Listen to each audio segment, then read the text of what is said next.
wabarakatuh. Alhamdulillah, wassalatu wassalamu ala rasulillah Sayyidina Muhammad bin Abdullah wa alihi wa sahbihi wa man wala wa la hawla wa la quwwata illa billah. Subhanaka la ilma lana illa ma 'allamtana innaka antal alimul hakim. Allahumma salli wa sallim ala Sayyidina Muhammad wa ala ali Sayyidina Muhammad. Masyiral hadirin wal hadirat rahimakumullah. Alhamdulillah, berkah karunia taufik hidayah dari Allah Subhanahu wa taala kita dapat berkumpul kembali lanjutkan majelis rutin kita yang insyaallah menjadi sebab kebahagiaan, keberuntungan, keselamatan. Allah Subhanahu wa taala selalu limpahkan rahmat-Nya bagi kita. Allah selalu limpahkan keberkahan-Nya untuk kita. Allah ampuni dosa-dosa kita. Allah angkat derajat kita. Panjangkan umur kita dalam taat dan takwa, dalam sehat dan afiat, selalu dalam lindungan Allah dari berbagai macam cobaan, musibah, penyakit, bala dan wabak. Semoga Allah Subhanahu wa taala limpahkan kepada kita rezeki yang banyak, yang halal, yang berkah, yang manfaat. Semoga insya-Allah kita dikumpulkan bersama baginda Nabi kita Muhammad sallallahu alaihi wasallam dalam surganya Allah. Amin ya rabbal alamin. Masyiral hadirin wal hadirat rahimakumullah. Bagaimana biasa majlis ini kita mulai dengan Fatihah jami'ah. Al-Fatihah ala Sayyidina Habibina Syafi'ina Rasulillah Muhammad bin Abdullah sallallahu alaihi wasallam kafati abai ikhwanihi min al-anbiya'i wal mursalin wa likullin minhum was-sahabati ajma'in. ثم إلى أرواح ساداتنا أبي بكر وعمر وعثمان سيدنا الإمام الكرار علي بن أبي طالب وكافة العشرة المبشرين بالجنة. وإلى أرواح سيدة حبابة خية الكبرى سيدة حبابة فاطمة الزهرة سيدة حبابة عائشة الرضا وسيدنا الإمام الحسن مولانا الحسين كافة أهل الكساء سيدنا حمزة بن عباس سيدنا عبد الله بن عباس كافة أهل بدر وأهل بيعة رضوان جميع أهل بيت رسول الله وأصحاب رسول الله أحباب رسول الله وأزواج رسول الله وذرية رسول الله. وإلى أرواح سيدنا الإمام علي زين العابدين سيدنا الإمام محمد الباقر سيدنا الإمام جعفر الصادق سيدنا الإمام علي العريضي وسيدنا الإمام موسى الكاظم سيدنا الإمام علي الرضا سيدنا الإمام محمد بن نجيب سيدنا الإمام عيسى الرومي سيدنا المهاجر الله إلى رسول الله أحمد بن عيسى سيدنا عبد الله بن حمد عيسى سيدنا علي بن عبد الله سيدنا جديد سيدنا بصري وسوري وحبيب محمد بن علوي وحبيب علي بن محمد وحبيب علي قال قسم وحبيب محمد صلى الله عليه وسلم وحبيب علي بن محمد وحبيب علي بن محمد وأصولهما وفروعهم سيدنا الأستاذ الأعظم الفقيه المقدم محمد بن علي العلوي وأصول بن جميع السادات الأربعة.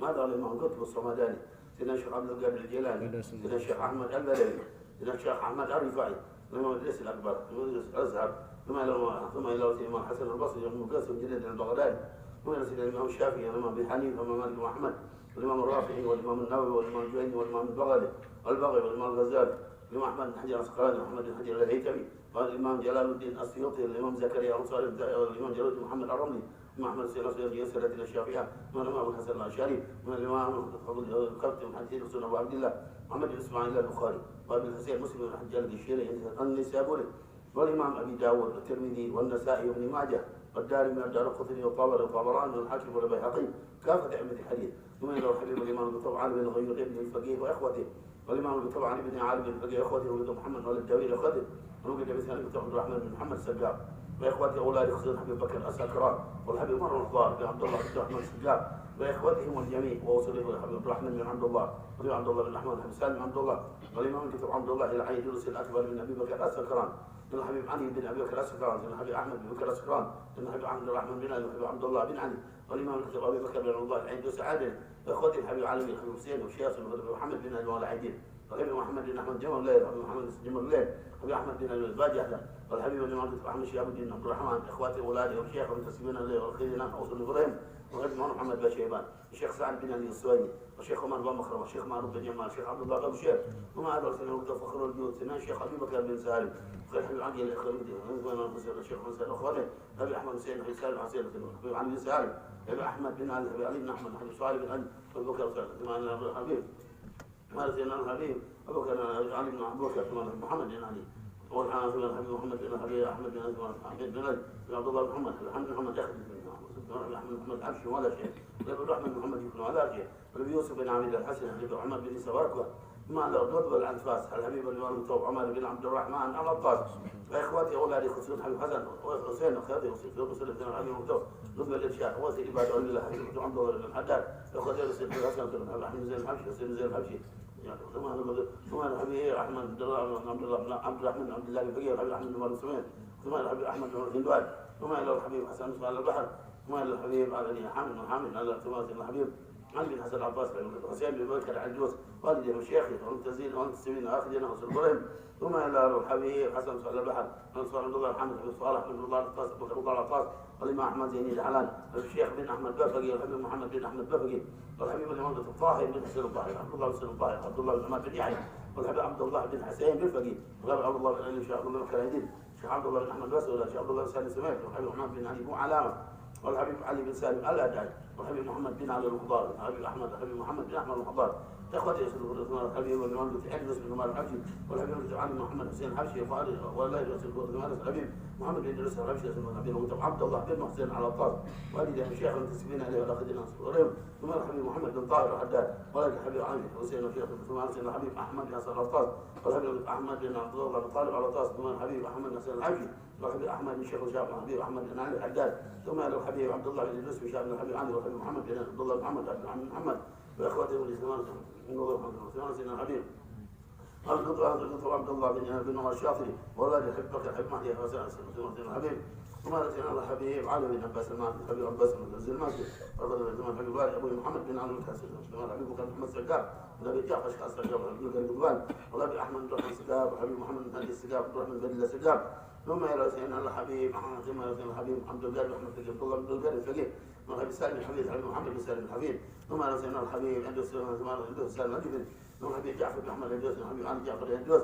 ثم الحبيب محسن بن محمد الطاس وعثمان عبد الله بن يحيى والحبيب علي بن حسين الطاس والحبيب صالح بن الحبيب علي بن عبد الرحمن الحاج الحبيب وصالح بن ويس الحامد والحبيب احمد بن غالي الحامد ثم الحبيب حسين الحامد ثم سيدنا الحبيب علي بن حسين علي بن حسين الطاس الحبيب زين الله يوسف محمد الحداد محمد بن العطاس وغير ثالث من طارق الحداد الحبيب عامر بن احمد باسين لابن محمد بن شاب محمد بن عبود وسيدنا الحبيب محمد بن عيدوس ثم الى الحبيب احمد بن القادر احمد بن القادر احمد الحداد بن القادر بن ثم الحبيب عبد القادر بن احمد سقاف ثم الحبيب احمد بن شهير بن طارق الحداد ثم الحبيب عبد الله بن احمد الحداد محمد الله الحداد لابن سالم بن عمر سقاف والحبيب الوالي محمد بن حمد شيخ بكر وخلنا محمد بن من ابائنا وامهاتنا وجدادنا جداتنا واعمامنا عماتنا واخواننا خالاتنا جميع شيخنا في الدين جميع الحب علينا اجمعين وجميع الاطلاق والامجاد والتسائل بالاخ جميع ارواح المسلمين والمسلمات والمؤمنين والمؤمنات ان الله تغشاهم بالرحمه والمغفره من الجنه وينفعنا ببركاتهم اسرارهم انوارهم علومهم ونفعاتهم في الدين والاخره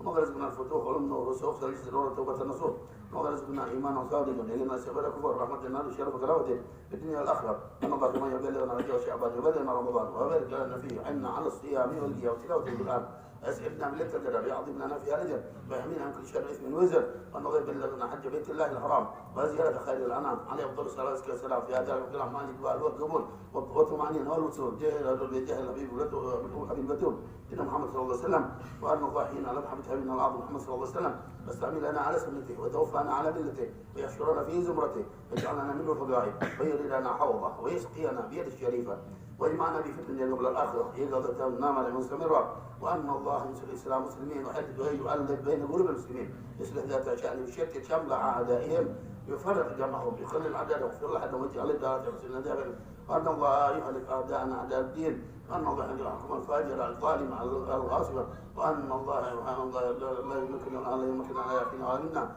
ولا يسلط على ذنوبنا ولا كلنا صالحا ونسينا وسلفنا صالحون والى حضره النبي محمد صلى الله عليه وسلم على الفاتحه. أعوذ بالله من الشيطان الرجيم بسم الله الرحمن الرحيم الحمد لله رب العالمين الرحمن الرحيم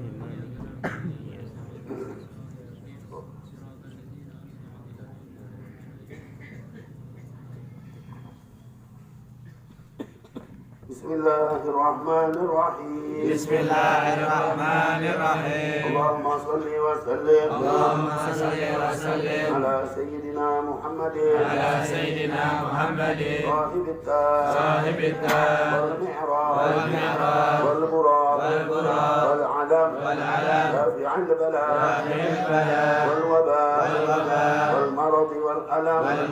والألم اسمه طاهر مطهر معطر منور من اسمه مكتوب مرفوع موضوع اللوح والقلم شمس الضحى بدر الدجى نور الهدى مصباح الظلم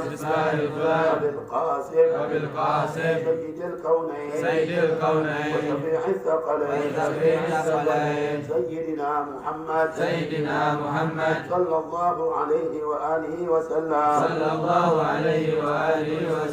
سيد العرب والعجم نبي الحرمين محبوب عند رب المشرقين والمغربين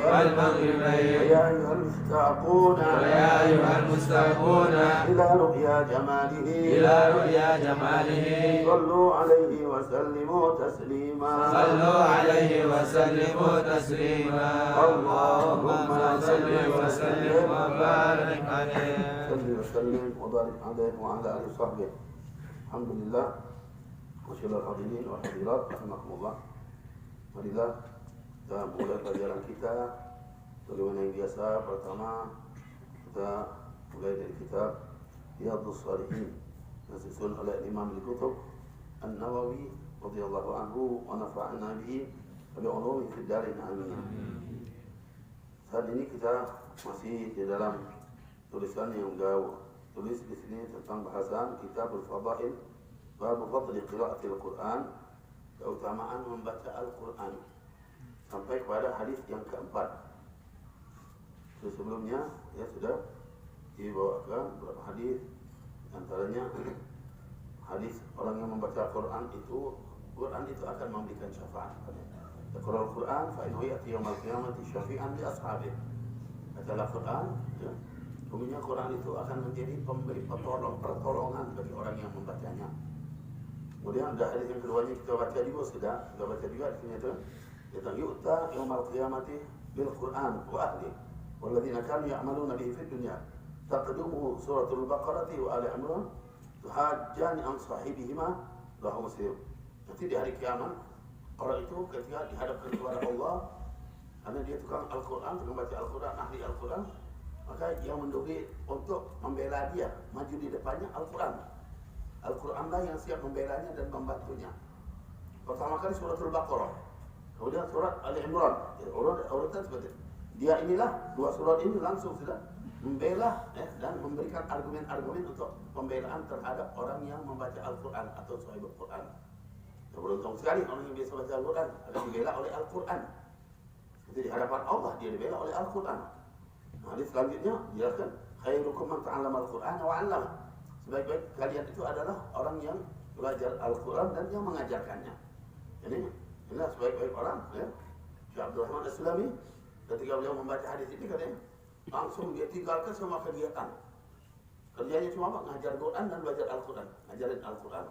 Sampai 40 tahun lebih itu cuma duduk di masjid ngajarin Al-Qur'an. Tinggal semua urusan-urusan yang lain. Kenapa? Ketika tahu sebaik-baik orang. Sebaik-baik orang itu adalah orang yang mengajar dan belajar Al-Quran. Semua kegiatan ditinggal untuk mengajar dan belajar Al-Quran. Jadi ngajar terus Al-Quran duduk. Lalu sekitar 40 tahunan lebih dia duduk di masjid ngajarin Al-Quran. Nah, kita sampai kepada hadis yang keempat di sini. Wa an Aisyah radhiyallahu anha qalat qala Rasulullah sallallahu alaihi wasallam alladhi yaqra'u al-Quran wa huwa mahilun bihi as-safaratil kiramil bararah والذي يقرأ القرآن ويتتعتع فيه وهو عليه شاق له أجران متفق عليه. Ini hadis yang diriwayatkan oleh Sayyidatina Aisyah radhiyallahu anha. Ini Sayyidah Aisyah ya termasuk istri Rasulullah SAW yang termuda satu-satunya istri Rasul yang perawan ya. Dan dia tapi luar biasa. Banyak sekali meriwayatkan hadis, perempuan belajar terus meriwayatkan ngajar hadis setelah wafatnya Rasulullah SAW. Ya belum sibuk dengan ilmu, memberikan petunjuk, bimbingan. Jadi ketika bersama Rasul SAW tidak dia sia-siakan betul-betul waktu itu. Ngambil ilmu terus, belajar terus dari suaminya. Nabi kita Muhammad Sallallahu SAW. Itulah juga diriwayatkan kenapa Rasulullah SAW punya istri banyak, beda dari yang lain. Karena disiapkan untuk setiap istri itu agar membawa ajaran Allah ini nanti. Beda dengan ente. Ngapain itu? Nggak ada urusan. Ya. Rasulullah itu setiap mereka itu dipilih untuk menjaga syariat. Karena ada urusan-urusan yang di luar rumah tangga, tapi ada urusan dalam. Nah, ini urusan perempuan yang bisa mengerti tentang suaminya atau menjalankan dalam rumah tangga. Mereka ini nggak cukup 1-2 orang. Setiap mereka kan bisa dengan kejadian-kejadian tertentu dan meriwayatkannya. Karena itu tidak ada satu istri Rasulullah SAW pun dia tidak meriwayatkan. Semua istri Rasul itu meriwayatkan. Tapi nanti yang paling banyak Sayyidah Aisyah radhiyallahu anha. Beliau lebih berkecimpung dengan pengetahuan ini. Ya beda. Ada orang-orang yang jahat, orang yang manis, ya, yang menuduh Rasulullah SAW itu orangnya ya, terbawa oleh nafsu, punya istri aja banyak. Nah, ini ngomong setan. Orang-orang kafir, memang orang talis. Ya, tapi pendapat ini nanti disebarkan ke kelompok Islam juga. Jika orang Islam itu bodoh, enggak masa iya benar juga Rasulullah banyak istrinya. Nah, ini orang bodoh. Rasulullah itu diperintahkan Allah. Ketika nikah pun kawin pun dengan perintah, bukan ente. Rasulullah nikah diperintah, kalau nggak perintah nggak jarang Rasulullah. Dilarang pun berhenti oleh Allah. Jadi Rasulullah nikah diperintah. Kenapa? Semuanya beda tujuannya, beda tujuan, beda niatnya, beda tujuan. Yang udah diperintahkan oleh Allah lain lagi. Ini untuk membawa syariat, untuk menjaga syariat.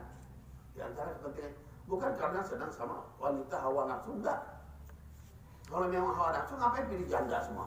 Ya, ya itu Rasulullah semua itu janda. Mereka Sayyidah Aisyah satu-satunya. Wanita yang janda, bukan itu tujuannya. Tujuannya untuk membawa syariat. Jadi mereka itu dipilih, orang istri Rasul juga pilihan. Enggak sembarang orang yang dipilih oleh Allah untuk menjadi pendamping Nabi Muhammad Sallallahu Alaihi Wasallam. Ya wanita banyak. Enggak semuanya sebarang itu, enggak. Ada orang-orang tertentu yang dipilih. Kenapa? Memang wanita-wanita ini pasti wanita hebat juga. Wanita yang luar biasa. Memang demikian faktanya. Setiap istri-istri Rasulullah luar biasa. Hebat-hebat. Ya, orangnya cerdas. Pengetahuannya, amal ibadahnya, semuanya, kebaikan-kebaikannya. Mereka berlomba dalam kebaikan yang luar biasa. Baca aja sejarah mereka. Gak ada cara bandingnya sama kita sama sekali. Laki aja kalah sama ini perempuan. Kita sama perempuan banyak kalah kita. Jadi itulah kita. Nah, beda. Kenapa ini orang-orang pilihan yang dipilih oleh Allah untuk menjadi pendamping baginda Nabi kita Muhammad SAW. Ya.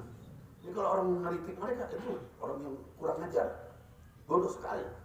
Tidak ada orang pendamping Rasulullah bahkan yang tidur sama-sama bisa satu bantal, satu tempat tidur orang yang sembarang nggak mungkin. Karena Rasulullah makhluk yang paling afdal. Gak ada manusia siapapun, manusia bangsa apapun, nabi-nabi, rasul-rasul, semuanya di bawahnya Nabi sallallahu alaihi wasallam. Beliau pemimpinnya. Malaikat sekalipun di bawahnya Nabi sallallahu alaihi wasallam. Malaikat Jibril yang mendamping, nanti kedudukannya berhenti, Rasulullah naik terus. Beliaulah pemimpinnya. Jadi udah demikian, yang paling afdalnya makhluk pendampingnya Allah pilihkan juga untuk beliau. Yang baik-baik, yang istimewa untuk membantu beliau dalam menjaga syariat ini. Itulah fakta. Sahabat-sahabatnya juga begitu. Yang jadi sahabat pasti istimewa. Yang dipilih untuk menjadi sahabat itu orang-orang istimewa. Siapapun mereka. Keluarga ya terpilih pasti keluarga yang luar biasa. Kalau keluar dari jalur Nabi SAW itu orang bukan lagi masuk dan tidak diakui sebagai keluarga, tidak diakui sebagai sahabat. Kalau mereka itu tidak ikut dengan ajaran Nabi Muhammad SAW. Apabila mereka ikut, mereka adalah orang pilihan. Yang tidak, memang orang yang dijauhkan. Na'udzubillah min dzalik. Nah, karena itu ini ada dua kelompok orang-orang yang pilihan. Ketika kita cinta sama mereka, senang. Ini sudah keberuntungan. Dan apa? Kelompok yang baik. Sebaliknya ada kelompok yang tidak benar. Terbawa itu na'udzubillah, berarti kehancuran. Nah, jadi jangan sekali-kali berani menista orang-orang pilihan. Jauhi, karena inilah bisa membawa kehancuran. Karena itu ada kelompok kan Mereka membeda-bedakan. Ada kelompok yang katanya memisahkan orang-orang yang bersama Nabi Muhammad SAW. Ada yang bilang cinta sama sahabat, tapi mereka nggak suka sama keluarganya Nabi. Ada. Apa aja yang dari keluarga Nabi, nggak mau diangkat, nggak mau pokoknya ada situ kebencian kelihatan. Di antaranya, ya, dari keluarga yang jelas. Atau kepada orang tuanya Nabi, ayah bundanya Nabi dibenci. Bahkan selalu cari-cari masalah. Walaupun ada riwayat yang pernah terjadi, tapi riwayat itu yang dibahas terus. Rasulullah pernah menyatakan, Inna abi wa abaka finnar, ayahku dan ayahmu di neraka. Karena Rasulullah ngomong itu ketika ada orang yang nanya. Hadis ini dibawa terus, ayah Nabi dan ayahmu di neraka. Nabi Muhammad itu ayahnya di neraka. Ngapain urus ayahnya Nabi di neraka? Dia juga nggak tahu. Karena penjelasan-penjelasan nanti itu di awal. Ulama menjelaskan waktu itu mungkin Rasulullah belum tahu ayahnya itu di neraka atau di surga. Kenapa? Karena beliau menilai setiap orang yang tidak beriman pada Allah di masa hidupnya berarti orang neraka. Nah, tapi kan di situ ada batasan. Batasannya kan ada orang yang belum bertemu dengan Nabi SAW ketika beliau membawa wahyunya Allah. Dan di dalam Al-Quran sendiri sudah dinyatakan nanti setelah itu turun pada beliau orang yang tidak mendapati dakwahnya Nabi Muhammad SAW. Ya karena mereka belum ada waktu itu. Rasulullah Nabi Muhammad belum ada, mereka hidup sebelum Rasul. Ya, Nabi Muhammad belum dakwah, belum mendapat risalah, belum menjadi Rasul. Mereka sudah meninggal. Apakah mereka masuk neraka? Sudah dijelaskan, wa ma kunna mu'adzibin hatta nab'atsa rasulah. Kami tidak mengadab mereka sehingga kami utus dulu Rasul. Allah sudah jelaskan. Ini firman Allah di atas hadis. Kalau tadi hadisnya lagi bukan hadis mutawatir, hadis ahad. Hadis itu riwayat seseorang. Kalau ini riwayat Quran. Siapa itu? Al-Quran, umat Islam sedunia tahu semua. Allah nyatakan kami tidak akan mengadab seseorang sehingga kami utus dulu Rasul. Artinya orang yang tidak mendapatkan Rasul di dalam kehidupan mereka itu berarti mereka tidak diazab Allah. Nanti ada penjelasan yang panjang lebar tentang itu. Bukan waktunya saya jelaskan sekarang. Intinya ya, mereka itu tambah lagi orang tuanya Nabi. Beliau meninggal, ya Rasulullah belum jadi apa-apa. Ayahnya meninggal, Rasulullah masih 2 bulan di dalam kandungan ibunya. Belum jadi Rasul, masih kandungan, belum lahir Rasulullah. Ayahnya udah meninggal, lahir udah gak punya bapak. Hidup sama ibunya sebentar. Karena disusui oleh ibunya, ya, 4 bulan, lalu dititip ke Taif sama Sayyidah Halimah As-Sa'diyah di Bani Sa'ad.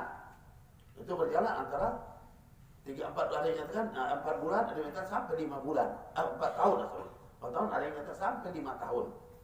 Bayangin aja berarti Rasulullah jauh dari ibunya itu, ketemunya pun sedikit. Baru kumpul sama ibunya sebentar, 1 tahunan lebih, ada 2 pendapat tadi, 2 tahunan atau ada yang nyatakan 4 tahun, ada yang nyatakan 5 tahun. Ya, jadi Rasulullah berada di Bani Sa'ad, ada yang menyatakan 4 tahun atau 5 tahun. Berarti dia ketemu sama ibunya kira-kira antara 1-2 tahun. Diajak pergi ke Madinah sama ibunya. Sampai di sana tinggal 1 bulan di Bani Najjar. Balik di tengah jalan ibunya sakit. Umur Rasul waktu itu baru 6 tahun. Di perjalanan itulah ibunya meninggal dunia. Sallallahu alaihi wasallam. Ya. Ya di situ ya menunjukkan Rasulullah. Ya. Itu ayahnya, ibunya meninggal sebelum Rasulullah apa-apa, masih kecil Rasulullah. Langsung aja dituduh ayah bunda Nabi masuk neraka, kurang aja enggak? Nah, jadi ini kelompok-kelompok orang yang tidak suka sama keluarga Nabi, sama Nabi Muhammad intinya. Nah, orang tua Nabi, kita orang tua kita apa-apa pasti cinta.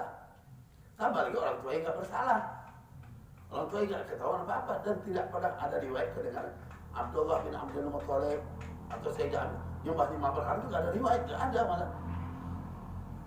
Jadi orang-orang yang menuduh ini na'udzubillah, ya intinya pasti orang yang tidak cinta sama Nabi SAW. Kalau orang cinta, ya siapapun atau apapun yang terjadi pada orang yang kita cinta selalu kita bela. Yang jeleknya aja kalau bisa dibenar-benarkan, ya enggak. Seperti sekarang ada orang yang menyatakan suara azan kayak gonggongan, ya. Yang lihat secara netral, oh ini kan menghina. Tapi ada juga yang cinta buta sama dia. Dia bela-bela tetap. Itu maksudnya begitu, itu maksudnya begini. Ya udah jelas nggak benar, dibela juga. Ya karena ya cinta katanya gitu ya. Ya udah jelas nggak benar aja dibelain sama orang yang cinta katanya gitu ya. Ya biasanya orang kalau cinta sama nggak benar pasti pecah sendiri nanti.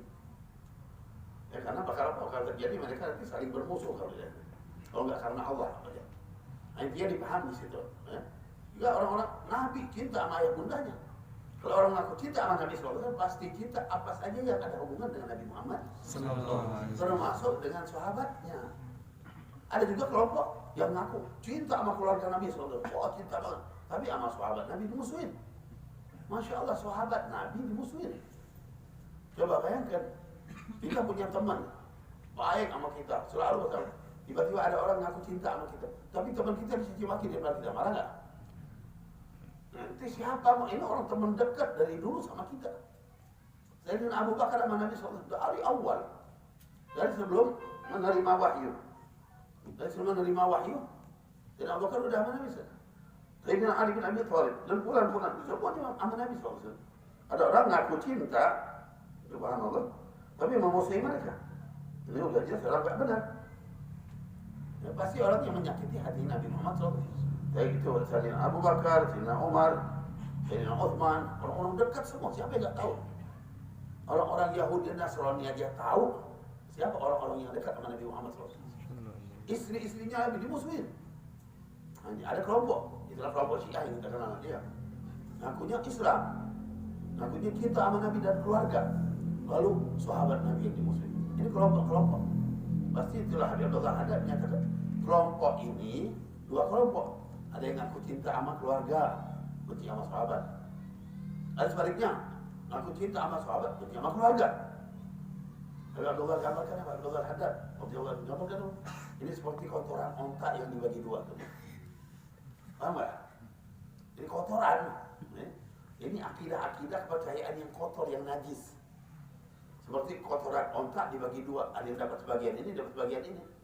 Yang bersih, yang di tengah. Ya, nggak kesentuh sana, nggak kesentuh sini. Itulah ahli sunnah wal jamaah. Jadi kita perlu. Sayyidah Aisyah radhiyallahu anha, kita kenal ini istrinya Nabi SAW. Orang yang luar biasa dicintai Nabi SAW. Memang kalau dari segi istri Rasulullah SAW nggak pernah ya mencintai seseorang istri seperti Sayyidah Khadijah Kubra. Ummul Mukminin radhiyallahu anha itu yang paling cintai Rasulullah SAW. Karena beliaulah memang dari awal dan berjuang habis-habisan untuk Islam. Dari tadinya punya harta yang melimpah, wanita terkaya, hanya dia korbankan semua untuk agama Islam ini sampai ketika beliau meninggal itu habis semua sudah dibagiin untuk Islam. Intinya bukan habis, semuanya ada untuk beliau nanti di akhirat. Beda Khadijatul Kubra sampai dari istimewa Allah saja kirim salam sama Sayyidah Aisyah, Sayyidah Khadijah radhiyallahu anha. Ini malaikat Jibril datang pernah nyatakan kepada Nabi kita Muhammad ya Rasulullah ya Muhammad SAW, inna rabbaka yuqri'u salam ala Khadijah. Ini apa dalam hadis itu dia nyatakan ya Rasulullah, inna salam yuqri'u salam, inna Allah yuqri'u salam ala Khadijah, wana yuqri'u salam. Dan apa? Waktu itu Rasulullah SAW mendapat berita, apa Sayyidah Khadijah mendapat berita, langsung Sayyidah Khadijah jawab. Dan jawaban yang sangat indah dan istimewa. Allahus salam, wa minhus salam, wa Allahus salam, wa minhus salam, wa alaika ya Rasulullah as-salatu wassalam. Ini ketika salam dari Allah, salam dari Allah. Ya orang dapat salam dari siapa? Udah hebatnya. Sayyidah Khadijah dapat salam dari Allah. Allahus salam, assalam itu nama Allah salam itu. Langsung Allahus salam, wa minhus salam. Dari Allah juga assalam. Wa alaika ya Rasulullah as-salatu wassalam. Dan pada engkau ya Rasulullah salawat dan salam. Jadi Sayyidah Khadijah luar biasa. Ya untuk baginda Nabi Muhammad SAW. Wa ala Jibril salam, wa alaika ya Rasulullah as-salatu wassalam. Ini Sayyidah Khadijah itulah Sayyidah Khadijah memang istimewa sekali. Yang pendamping Rasulullah sampai wafatnya beliau. Itulah Rasulullah merasakan benar-benar sedih dari wafatnya Sayyidah Khadijah Al-Kubra radhiyallahu anha. Dan Sayyidah Aisyah, ya banyak hadisnya di antara yang beliau rawaitkan di sini tentang Al-Qur'an. Yang terkala Rasulullah sallallahu alaihi wasallam. Rasulullah sallallahu ya bersabda menyatakan, "Alladzi yaqra'ul Qur'an wa huwa mahirun bihi." Mereka yang membaca Al-Qur'an ya, sedangkan Malaikat itu mahir, lancar, bacanya itu bagus. Jadi ketika malaikat itu bagus, bacanya lancar, ya, maka malaikat itu dinyatakan ma'as safaratil kiramil bararah, bersama para malaikat yang digelar dengan as-safaratul kiramil bararah. Malaikat siapa? Malaikat yang menyampaikan berita-berita kepada para nabi, para rasul. Bersama kelompok malaikat yang dekat sama para ashabul risalah, rasul-rasul yang diutus oleh Allah. Jadi istimewa. Ya, ketika orang itu membaca Al-Quran dengan baik, dengan bagus, dengan lancarnya, akan dikumpulkan bersama para malaikat. Menunjukkan istimewanya orang yang bagus dalam membaca Al-Quran. Selanjutnya, walladzi yaqra'ul Quran wa yatata'u fihi wa huwa 'alaihi syaqqun. Ada orang yang membaca Al-Quran, tapi baca itu pakai lakat-lakat gitu, enggak langsung bacanya, tersendat-sendat. Ya. Dia baca tapi tersendat-sendat. Apa dia pakai syaqqun? Maksudnya itu berat untuk dia membaca Al-Quran, tapi dia baca terus. Dia tetap lahu ajran, dia dua pahala. Dapat dua pahala dia belajarnya, pahala dia baca Al-Quran. Dan yang baca berat aja dapat pahala 2. Gimana yang lancar? Langsung sama malaikat. Jadi istimewanya tentang pembacaan Al-Quran. Hadis ini muttafaqun alaih, diriwayatkan oleh Imam Al-Bukhari wa Muslim. Nah, ini anjuran luar biasa. Keutamaan orang yang membaca Al-Quran. Karena itu, kalau Imam menyatakan orang itu keterlaluan, lewat 40 hari dia nggak pernah menghatamkan Al-Quran. 40 hari, kata nggak Al-Quran kira-kira? Nah, itulah usahakan 40 hari nggak hatam Al-Quran, keterlaluan katanya gitu. Ini ulama yang bilangnya bukan ini. Kita keterlaluan enggak ya? Baca aja dirinya masing-masing. Ya. Ini pendapat ulama itu macam-macam ya. Kenapa baca Al-Quran sih bisa sih? Karena itu orang yang bacanya masih berat aja, masih tertata titik, ya, tetap dapat pahala 2. Bisa aja kita kalau udah terus lahirnya lancar, terus lancar, 1 juz sebentaran aja. Berapa menit? 20 menit, 25 menit kadang. 25 menit berapa sih untuk Al-Quran? Ya, masa repot 25 menit? 24 jam cuma 25 menit untuk Al-Quran, repot. Seandainya kita baca 1 hari 1 juz saja, berarti sebulan sudah khotaman. Karena itu ulama dulu, ya 40 hari belum juga khotam, kebangetan. Ya. Jadi dianggap kebangetan gitu. Ya. Karena itu ya, jadi 40 hari itu harus sudah khotaman. 40 hari itu paling lambat kan? Itu kalau seandainya dia 1 juz setiap hari, terganggu mungkin ada alasannya. Nah udah taruh, paling lama 40 hari. Ini 40 hari lewat juga. Sampai 2 bulan, sempat juga khatam. Nah, tambah jauh nih. Masya Allah, kita udah dekat Ramadan nih. Jadi ngomong Al-Quran ini pas banget ya. Kita balik pada Al-Quran. Ya, banyak ya, ngerti. Duduk untuk Al-Quran, belajar dari Al-Quran. Kalau bukan kita yang harus Al-Quran, siapa lagi? Karena itu kalau sahabat dulu, luar biasa. Itu sahabat yang paling sibuk dengan urusan macam-macam. Itulah mereka baca 1 bulan sekali khotaman. Yang 3, berarti 1 juz 1 hari gitu. Tapi di antara mereka rata-rata yang 10 hari sudah khotaman. Setiap 10 hari khotam, setiap ada. Dan ada juga yang ya, setiap seminggu khotam. Ada yang 7 hari khotam, 7 hari khotam. Ada juga yang 3 hari khotam. Ada yang setiap hari khotam. Diikuti oleh tabi'in terus saja. Tapi ada orang-orang yang istimewa juga, walaupun mereka bukan tabi'in terus di bawah. Seperti siapa kita pernah cerita, perempuan Rabi'atul Adawiyah setiap hari khotaman 4 kali. Dia 4 kali khotaman setiap hari. Dia baca dari surat Al-Fatihah, Al-Baqarah, Al-Imran, An-Nisa, 1 hari selesai khotam dan Qul a'udzu binnas. Nanti baca lagi. Ya, taruh dari pagi sampai sebelum zuhur udah khotam. Bisa sebetulnya. Nanti setelah zuhur mulai lagi sebelum tenggelam matahari maghrib udah khotam lagi. Nanti malam gitu juga. Benar nggak kira-kira? Yang jelas ya Allah berikan keberkahan waktu nanti di situ. Kalau orang sudah terus nanti Allah berikan keberkahan waktu. Dengan keberkahan waktu ini tidak terasa nanti atau waktu itu terlipat. Dan udah selesai. Tapi itu baru beberapa jam cuma sedikit banget. Itu banyak terjadi ceritanya mereka. Kenapa? Ya karena itulah tadi mereka rutin akhirnya Allah berikan keberkahan waktu. Mereka sendiri nggak tahu udah selesai, tahu udah selesai. Betul. Mereka juga bukan nggak ada kesibukan. Sambil itu ada kesibukan lain. Walaupun 4 kali khotam itu dengan kesibukan yang lain. Habib Ahmad bin Muhammad al-Mahdhar ketika itu pernah kita ceritakan. Ketika mendengar sejarahnya Sayyidah Rabi'atul Adawiyah itu 4 kali khotaman, langsung dia bilang, masa orang perempuan bisa 4 kali? Saya laki-laki minimal 5 kali. 5 kali setiap hari dia khotaman Al-Quran. Sedangkan dia banyak kerjaan, ngajar, ngajar Habib Ahmad. Juga ilmunya balik ilmu dakwah, tapi khotaman Al-Quran tetap 5 kali sehari. Artinya berkah waktunya. Nah, itu bisa didapat. Orang bisa dapat berkah waktu gimana? Ya kalau terus-terus rutin. Kalau kita rajin sehari ketemu berkah waktu enak aja. Ramadan aja sudah Ramadan ya lepas. Nah, nanti mau berkah waktu. Terus nanti baru situ Allah tunjukkan. Nah orang itu semakin rajin, kebaikan-kebaikan nanti Allah bantu. Itu Allah lebihkan dengan segalanya. Itulah berkah waktu, berkah umur. Itu namanya juga pada waktu berkah umur. Berarti kalau kita lihat para imam kita itu hidupnya berkah luar biasa. Imam Syafi'i, Imam Malik, semua imam, termasuk Imam Suyuti, Imam Nawawi. Dan orang muda-muda Imam Nawawi cuma 44 tahun umurnya. Tapi dunia tahu semua sama Imam Nawawi. Karangan-karangan kitab berapa banyak. Ngajar di sana sini, muridnya banyak, ilmunya luar biasa. Amal ibadatnya sampai luar biasa. Umurnya 44 tahun. Ngarang kitab segede-gedenya. Syarah Muslim 17 jilid. 17. Gede-gede segini, baca. Yang mana baca aja bingung ya?